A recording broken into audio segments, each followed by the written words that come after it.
as you can see, we have today with us Maria Rita Cattani. I'm really happy that she's with us here today. She can share her experience. She's going to explain us a bit about her sport environment. It's quite typical, like it's not some or typical. I mean, let's say it's quite weird for us, I would say, because it's not so typical actually. And she's going to explain a bit what she does in her daily job with sport. Like she's a coach, she's a team leader. So she's going to present us, like introduce herself, a presentation about her job, and also like she's going to explain us a bit more and share with us her experience. So thanks a lot, Maria Rita, for being here with us. I leave you the floor because you are the expert here, so you know so much better than me. So I'm gonna shut up and let you the floor. No, first of all, I want to thank you for this opportunity because, as we spoke just a few minutes ago, Boccia is not a really known game and sport, and it is a Olympic sport. And I saw that there are some from Slovakia, and it is also practiced in your country, and you have quite good players internationally. So maybe you know this sport, maybe not. I discovered, as you, this sport in 2018. I never heard about boccia before, and immediately I get involved. First as a national referee, then as a coach for a local team, and since 1 year I'm the national coach in BC3 category. The sport, as you will see, is divided in 4 categories. I would like to share my video so you can follow a little presentation about boccia. Thank you very much. Since when are you in did you, or when did you discover the sport, you said? Yes, I've discovered in 2018, just 7 years ago, about, yeah. So I started with this picture. This is the national team. We were in Zagreb for the European Championship of Boccia, but our team is bigger, but only these 4 athletes arrived to the championship. And what I want to say that if you are not familiar in boccia, it's good to see a little video. This video is short but really clear. It was prepared for the Paralympics games in Tokyo, but I think it's really current also now. So I will share you 2 minutes of presentation of boccia.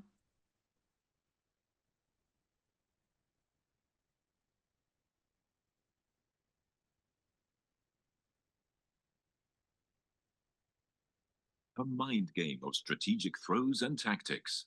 Boccia. The target is a white ball called a jack. The goal is to get your own balls, either red or blue, as close as possible to the jack. Points are scored by the number of balls of one color being closer to the jack than the first ball of the other color. Although it appears simple at a glance, only carefully thought out strategy and control down to the millimeter can achieve victory. The court is rectangular, 6 meters across and 12.5 meters long. In the one-on-one individual matches, each end is comprised of players throwing 6 balls each, with the score going to the one closer to the jack. The rules are very similar to curling. Athletes are not divided by gender, but into 4 classes, BC1 to BC4, depending on the type and severity of their impairment. All athletes compete in wheelchairs due to severe coordination impairments affecting both legs and arms. BC1 players throw the ball with the hand or foot. They may compete with an assistant who stays outside of the competitor's playing box to stabilize or adjust their playing chair and give the ball to the player when requested. BC2 players throw the ball with the hand. They are not eligible for assistance. The BC3 class athletes have the most severe impairments. As they can't use their hands or feet to propel the ball, they use a pointer. The pointer is used to release the ball down a sloped tool called a ramp to roll and deploy the ball.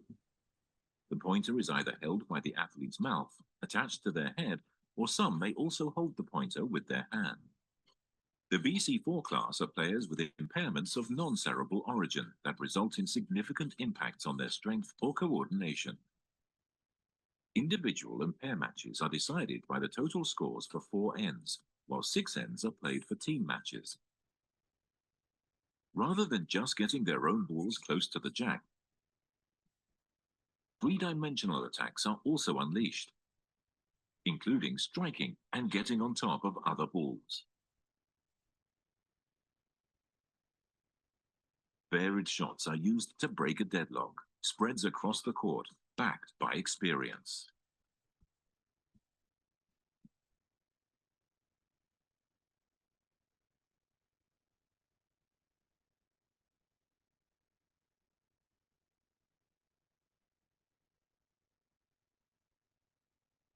So, as you have seen, Boccia is a sport designed for athletes that have severe disabilities, physical disabilities, not cognitive, that affecting all 4 limbs.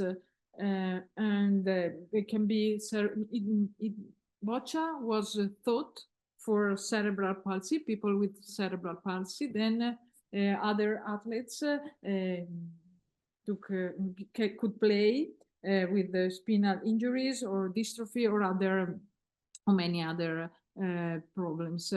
And in this, so I say that Boccia is the most iconic sport in the Paralympic movement because sometimes you see our athletes, you never think that they can play in an Olympic level because the diseases are so strong that it's strange to imagine these people making sport. Oh, sorry. Oops. No, it doesn't work. No, sorry, it doesn't work. Well, wait. Now, yes, we are at page 4. Yes, I was here. Just a moment. No, I don't know why it doesn't work. Sorry. I did perhaps something too difficult for this.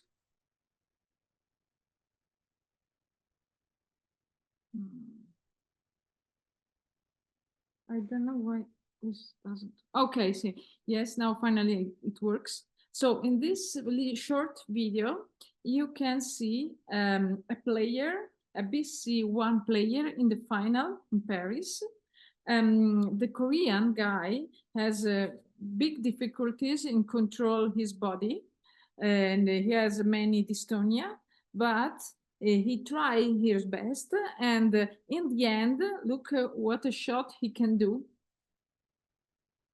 He did it. So the important thing is that the guy find a solution in his difficulties. In the picture in the top, you see Adam Pesca. Adam Pesca is a BC3 player. He cannot move anything, just one finger, and he use it to move his wheelchair. And he cannot even breathe by himself, so he play with a ventilator on court, and he became the gold medal in Tokyo 22. And here you see another BC3 player. He cannot use his hand, and he uses a mouth pointer to release the ball, as they told you in the video before.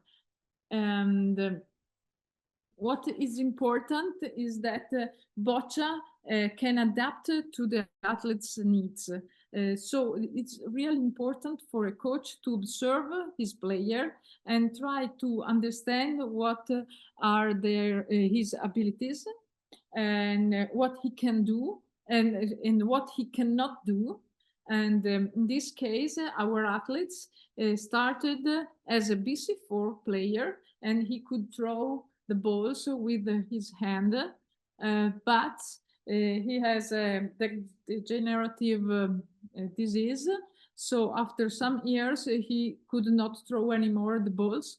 So he became a BC3 athlete with the ramp to throw the ball. And in this first picture, you can see that he could move his trunk, and he aims moving his trunk. But after some years, he could not do this anymore. So we changed the ramp, and we found another solution. Now he aims sitting on his wheelchair without any problems, and now he is our best player in Italy. He is the number 13 in the world. So that means that a coach have to adapt the way of coaching to try to find the solution, and Boccia allow to find many different solutions for each situation. And but what I also want to say is that when you organize and you manage many different things, not only coaching on court, not only training, but if you want to organize a competition or a training, you have to take care of many different things. Our athletes usually have difficulties to move without a specific and adaptive vehicles. So you have to think about the transportation, how they can come, and you have to remember that they usually need an assistant with them. They use a hoist. You need a hoist to go perhaps to the bathroom. So when you organize something, you have to manage many luggage, really many luggage. And even if you prepare everything, could happen what you don't want. In the last in our last competition, we had a big problem with the airplane company. They tried to flip the wheelchair horizontally, but it's not possible. They are electronic wheelchair with batteries, so you cannot do that. And so we had to discuss a lot near the plane. And now, in the end, we found a solution. We have to remove some pieces of the wheelchair to put it in the airplane. And the last picture is during a competition in Crete.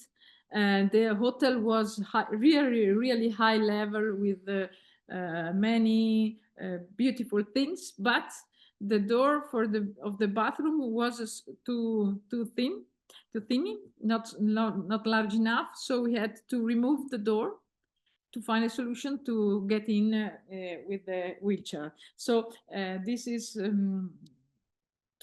am trying to tell you that practice a sport like this means to solve many different situations. So when you arrive in the end of the day, you could be quite tired.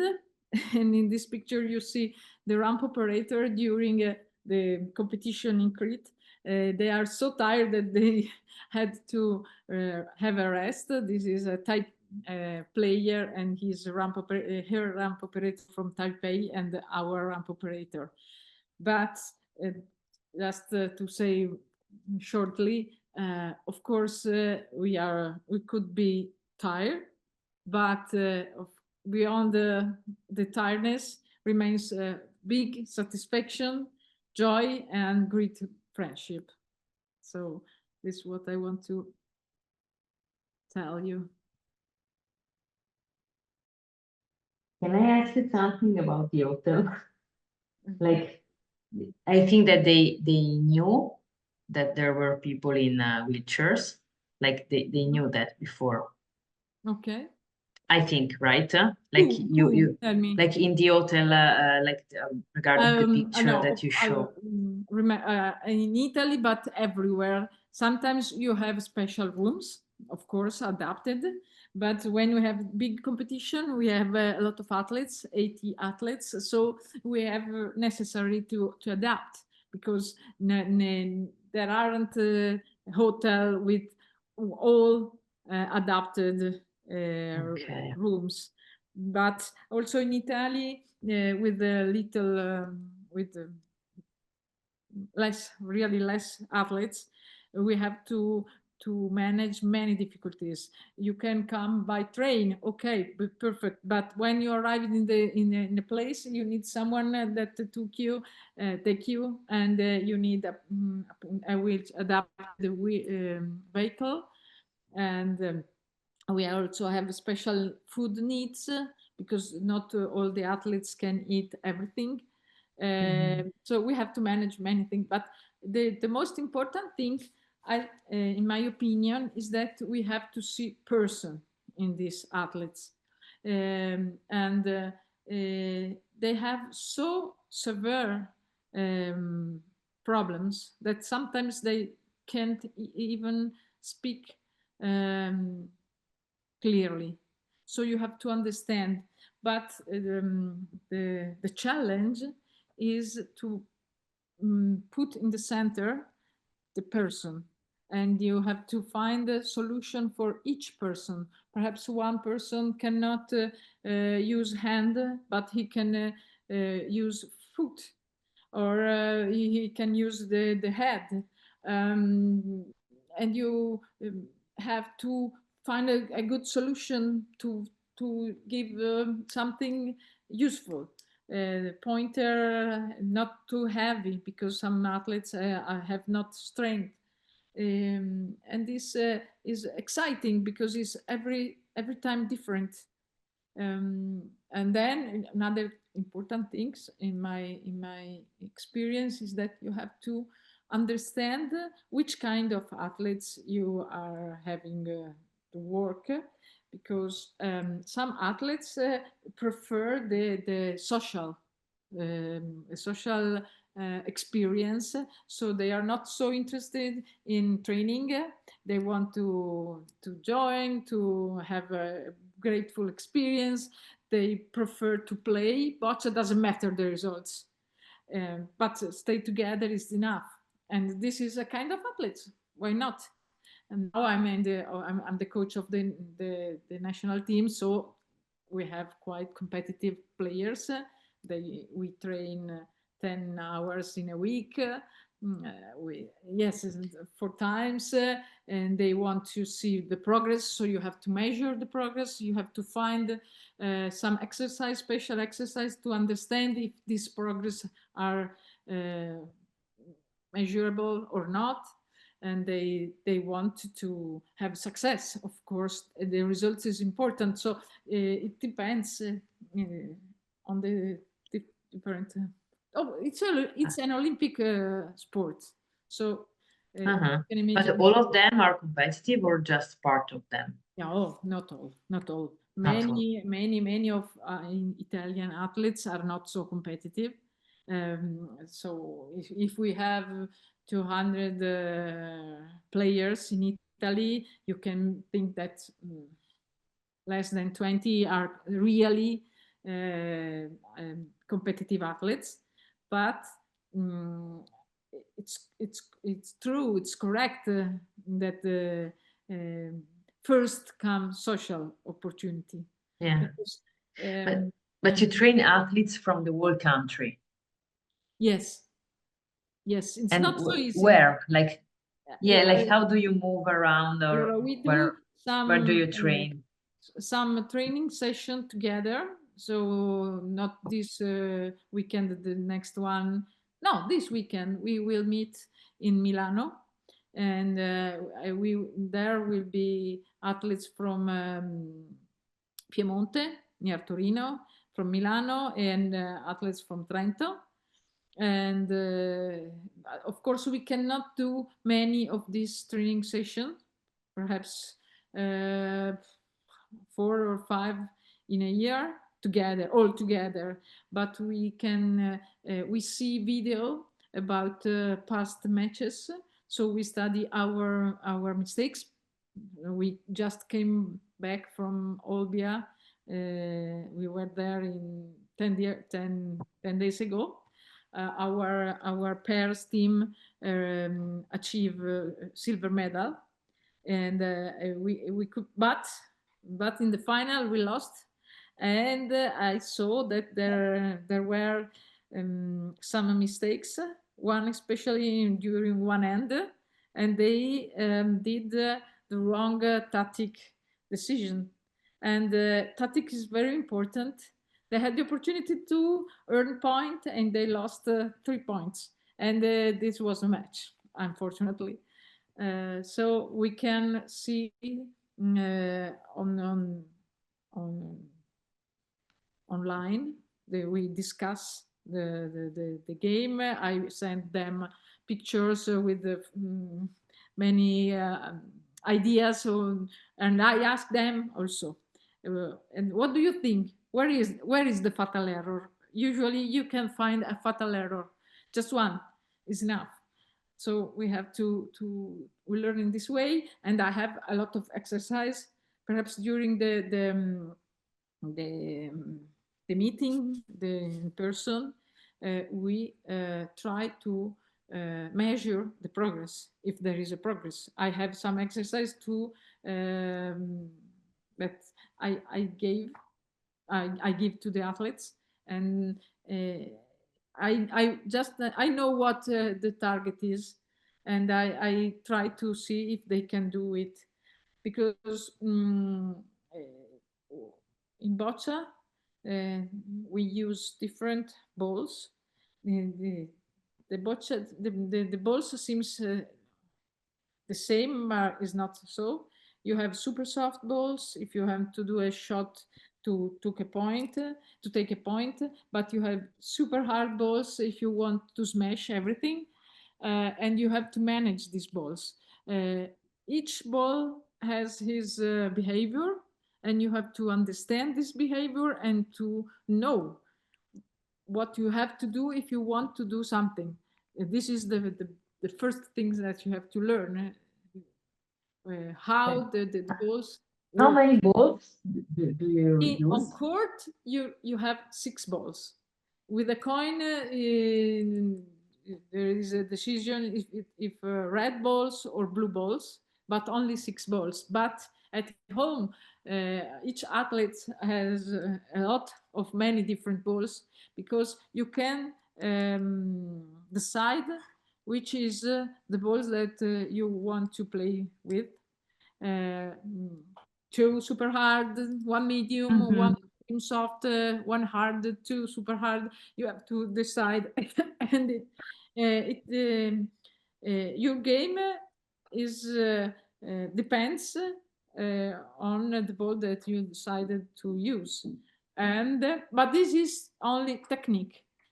You want to do a shot, you have to understand exactly the distance on court. So it's also important to have a spatial comprehend known. 8 meters, 8.5, 320 centimeters. So the accuracy is very important. So our players need to know how high. I'm a BC3 coach. The BC3 players plays with the ramp and a ramp assistant on court. And I don't know if you understood something in the video, but the BC3 category are not able to throw the ball with the arms, so they need a ramp, and they also need a ramp operator on court. The ramp operator is make possible the shot, but he is not allowed to see the court. He give the back to the court always. He cannot speak. He cannot communicate, even communicate with anything. He must do what the player asks them to do. But even if you know exactly the distance, exactly how to throw the ball, exactly which ball you have to choose, is not enough in high-level player, because they have to understand, okay, I know many shots, but I have to choose the right one. And I have to think to what will the opposite do, and then what will I do, and then, so you have to imagine the future, like chess. Strategic plan. Yeah, a lot of just they lost for a strategic mistake, not because they are not able to play the shot. Mhm. So it's really interesting. But is it individual or team sport? So there are 6 boxes on court. You can play individually, one against the other, and you stay in the middle of the 6 box, the box 3 and 4, and you have to stay in to play. You cannot move on court. You have to stay in, because there are many rules. It's not so easy with the rules. Or you can play also in pair, BC3 categories, and BC4 categories. The thrower without palsy, cerebral palsy, and or the players that cannot throw are only individual or pairs. And if your disease come from a cerebral palsy, so you could be a BC1 or BC2 player. They can play individually or in team, and then team are 3 players from one color, 2 players from the other, but always 6 balls. So if you play individually, you have 6 balls. If you play in pairs, you have 3 plus 3 balls, and if you play in a team, each player has only 2 balls. So it's important to be accurate, and because you cannot try, you have to do the right shot immediately.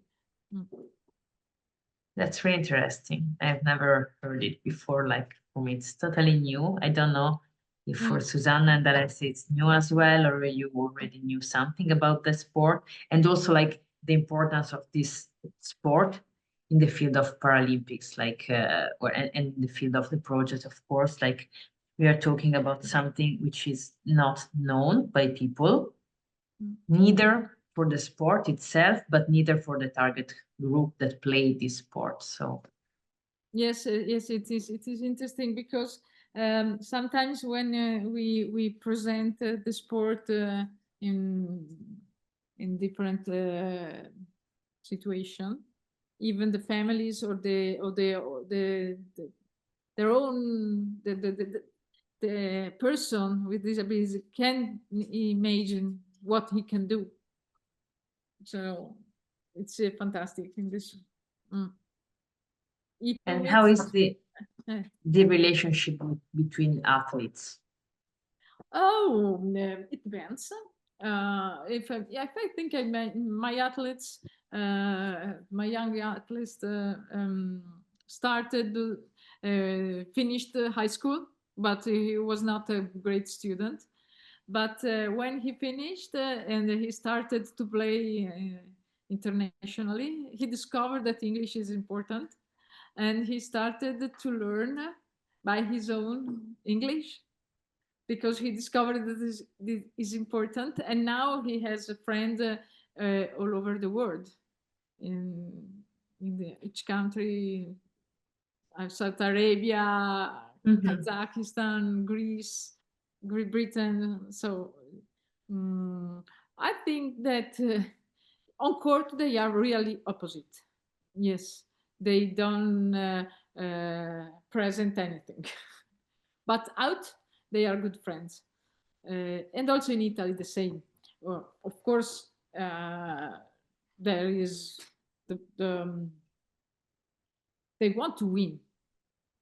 Yeah, they play because they want to win, most of them. And many other, they play just to stay together. And as that you mentioned it, how many countries have you visited thanks to the sport? Like we went all the Italy went in Brazil, in Portugal, Finland, Spain, Kazakhstan, Cairo, yes, everywhere. Usually we try not to go too far because it's really hard for our athletes. This summer we went in Kazakhstan and we stopped for 3 hours in Turkey. I don't remember, Istanbul. Yeah, we had a stop 3 hours by plane, then a stop so we can go to the bathroom. It's challenging. Yes, but we rest a bit. We change position on the seat because imagine they cannot move, so you are on a seat for many hours, not their seat, not their wheelchair. Is not so simple. So we could stop a bit, then we fly again 5 hours. So if it is possible, we try to reduce the hour of a flight. Yeah, but it's quite a problem to travel by plane with the electronic wheelchair. We had many difficulties. It's not perhaps you have read that now you can bring big dogs on plane. And I was a bit upset about that because they think about big dogs, but they don't think about people in wheelchair. So yeah, it's strange. But of course you have to adapt. You have to adapt to the food. You have to adapt to the tradition, to the different places where you go.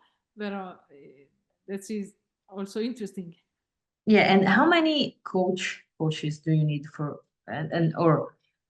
how many coaches do you need, like, compared with the athletes? How is the For BC3 players, I usually speak. When I have a BC3 player, I say that you must be 3: one BC3, one ramp operator, and one coach. Perhaps you can have 2 players and 1 coach. Perhaps you can also have 3 players and 1 coach, but that's maximum. Yeah. For now we will have, I think, 4 athletes in BC3, but it depends on the training. On the usual training, you must stay with your athlete during the at home. Each one has a coach that helps, because if the player is aiming, the ramp operators is helping, but you need someone else who look at the shot, try to understand if it's correct, where is the problem. So it's better to be in 3. For BC3, I speak about BC3. The other players are they have more abilities, so they can. It's not necessary so many coaches and technical person. I see. Girls, of course, if you have any question or you want to ask something or say something, feel free. This is just, conversation, and it's totally open, so you can take the floor whenever you feel and whenever you want.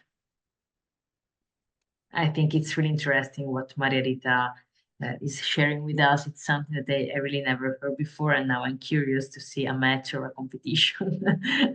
I will for sure Google it. I will send you the link because it's you can find our matches on streaming platform, so it's interesting.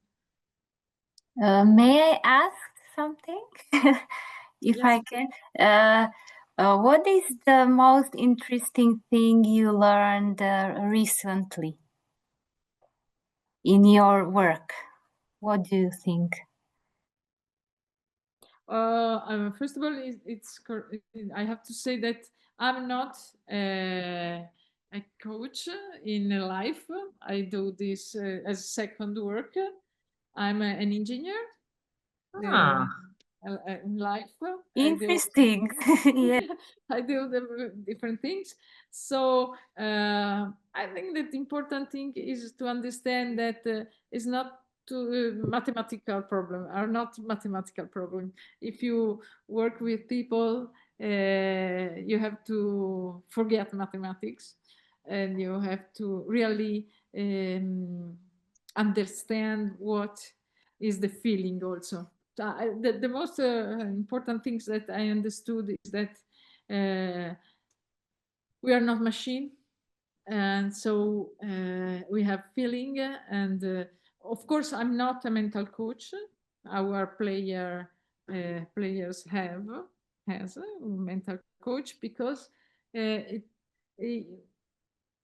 depends how are your feelings, and if you feel good, you can play really well, and 10 days ago after, if you feel bad, mentally badly, you're not less than before as player. You know everything, that nothing changed, but the results is really different. So we have to listen to the to what our player feels. Oh, thank you very much. I like this sentence because I don't like maths. I don't like mathematics. So for me, it's the best one. Thank you. Of course, we have a lot of work also with math, statistics, everything, but it's not enough. And may I ask another one? It's just personally, what do you like the most from nature? What is your favorite thing from nature? From nature, nature. I have the big opportunity to work in public space, and our topic is protected areas for biodiversity and everything connected to biodiversity. So I like very much to go in forest, I don't know, nel bosco, wood. Wood. Yeah, and I feel very well in about nature, and I also have a food garden, and I do also that about nature. If this is Nice. if I understood well the question. Yes, thank you very much. Also, I have another question, if I can, if we are not so too much time. But is it harder to handle with athletes or with families? Because what like I do work also with some other associations that have their own user with their people with disabilities, different kind of disabilities. Most of them has cognitive disabilities actually, but the operators usually tell me that sometimes for them it's harder to work and build a trust with families instead of the guys or the user or whatever, because it's harder to build trust with families. So the relationship with families sometimes are harder, and it's easier for them to work directly. You know, like when they need to talk about travel, for example. We had another project where 5 people or 6 people with cognitive disabilities need to travel from Italy to Barcelona for a project.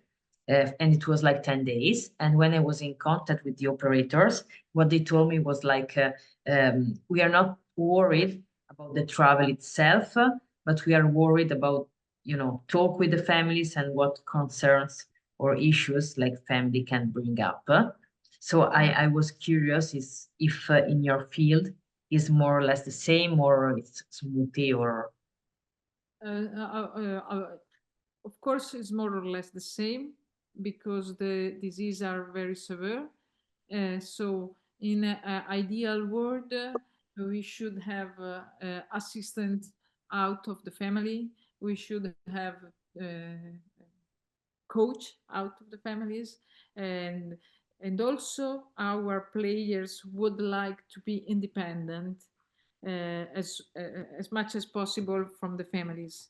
But the reality is really different, because imagine you want to practice a sport, okay, you have a big disability. Often the families are so tired to manage, so it's not possible. You have to pay someone, you have to find volunteers. Sometimes we can find volunteers that can help, and so we can live at home families, but it's not so easy, because as I told, we have to manage practical problems. We have to have, we not all association, all sport association, sport club have a vehicle adapted. So we need to ask the families. But if I speak, we have the same problem also in high level in our national team, but we are not so many. So we understand, we know the parents, all the parents, and we try to listen what they know, what they want to say about travel, about the need of their son or daughter, and we are not nurse, we are not medical doctors, so we have to listen, because as I told before, our athletes have many problems. Someone of them has also stomia, or others. If imagine an injury, severe injury, they need they cannot go to the bathroom, so they have special needs. So we have to listen, and often the parents knows more than everyone, better than what the needs of their son. But at the same time, of course, we have to go over all the ideas, expectations, strange block things. So yes, it's not so easy, but we have to do it. This is the situation. Yeah. But I think that what is important is to try to explain to the parents that this is a big opportunity to not to see disabilities, but to see abilities, what they can do. You are not, it's not important.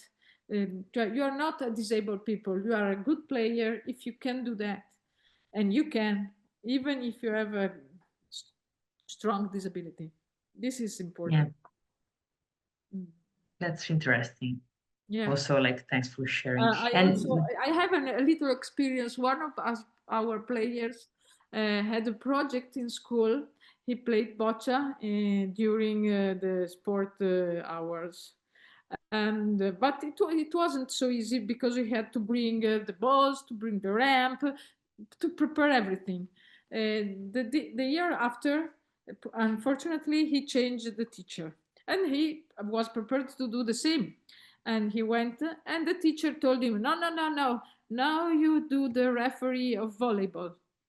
And our player said bad words and turned away, so he received a bad valuation. And then we asked what happened, and we tried to explain to the school that yes, of course he could not say bad words, of course, but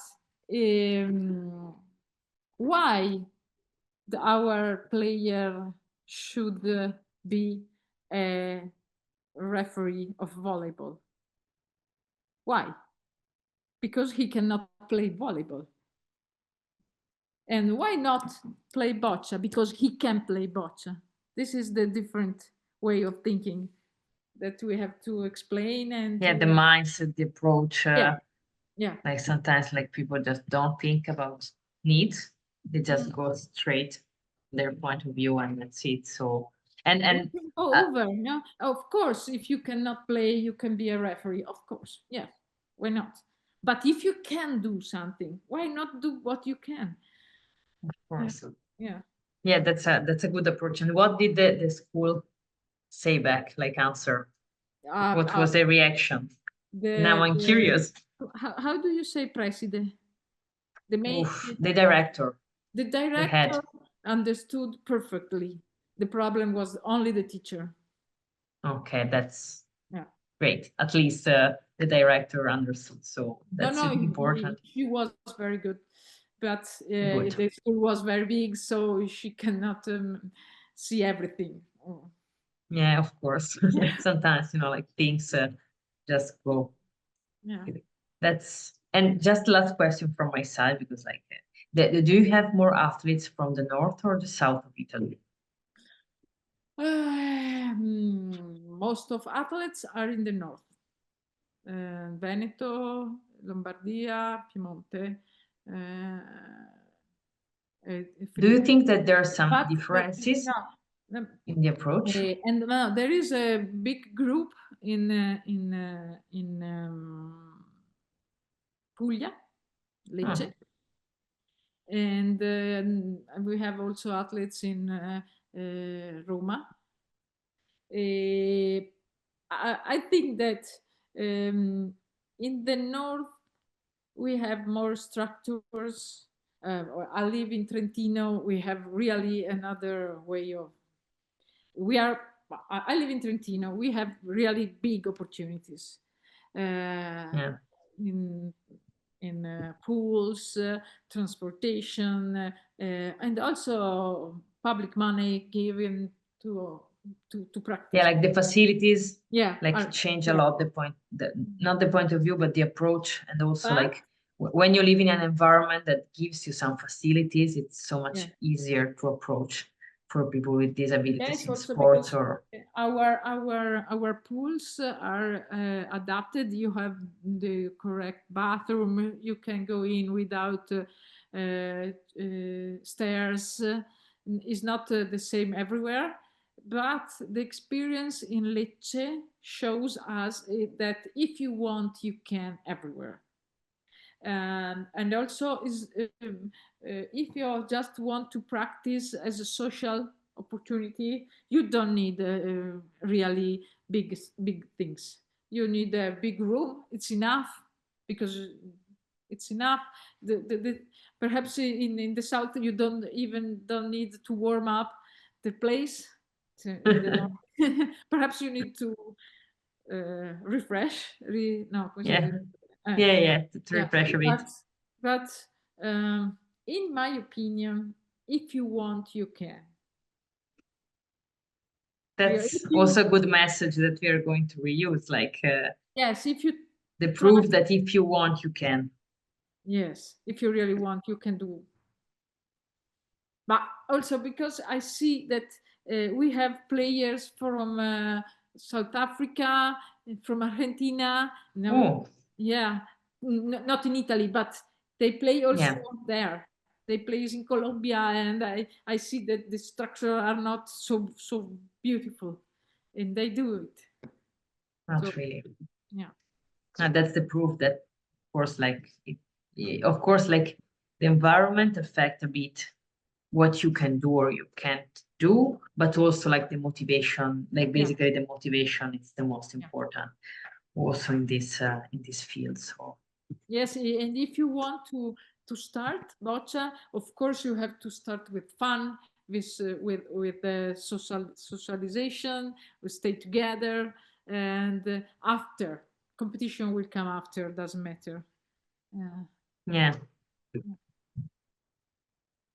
Curious if you have any other question. Like that's the time from my side. It's beautiful what you have shared and your experience, and also like the way that you explain your job. that even if it's not your main occupation, like we can see like your not your motivation but your joy. At least Yeah. this is what I felt. I felt your joy in your presentation, in your explanation regarding what you do, and like the power that you and the effort that you put in this. So it was really amazing what you have shared with us. Okay. Do you want to add something else, girls, or?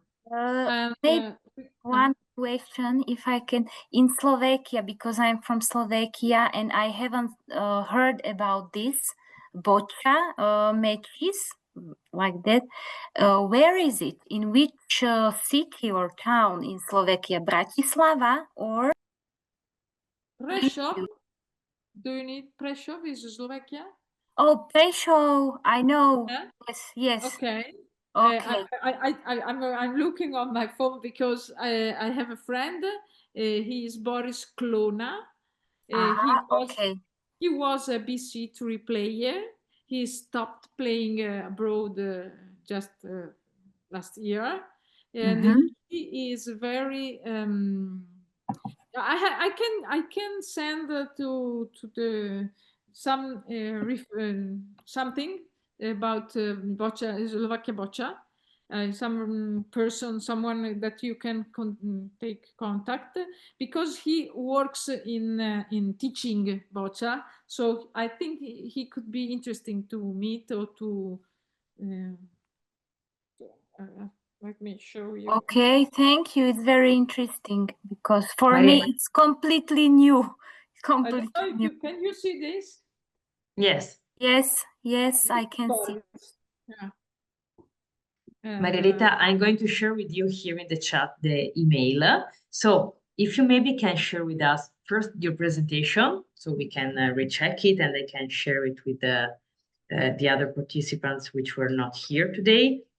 And also some video that you mentioned before, like regarding your team or something that you can share with us, and also the content maybe you can resend to the coordinator. So here it's the official project email. It's in the chat. If you need, I can send it to Luca, but you can text directly to this email. Okay.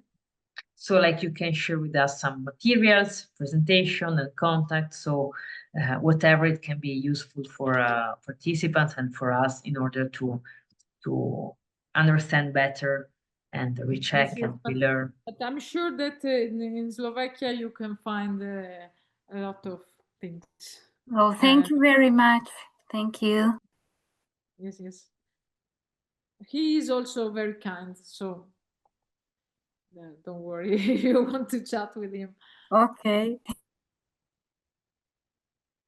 Maria Rita, thank you very much. Oh, yes. The last thing I want to say, keep calm and play Boccia. This is the slogan. Now, every time that I will play Boccia, like beach, of course, with some friends, I will think about this lesson that we get from you, and it will be in my mind for sure. Okay. Thank you. Thank you, Maria Rita, very, very much for being here and for your and effort. good work with your project. Thank you very much. Keep in touch, and it was a pleasure to have you here. Thanks a lot from my side. Bye-bye.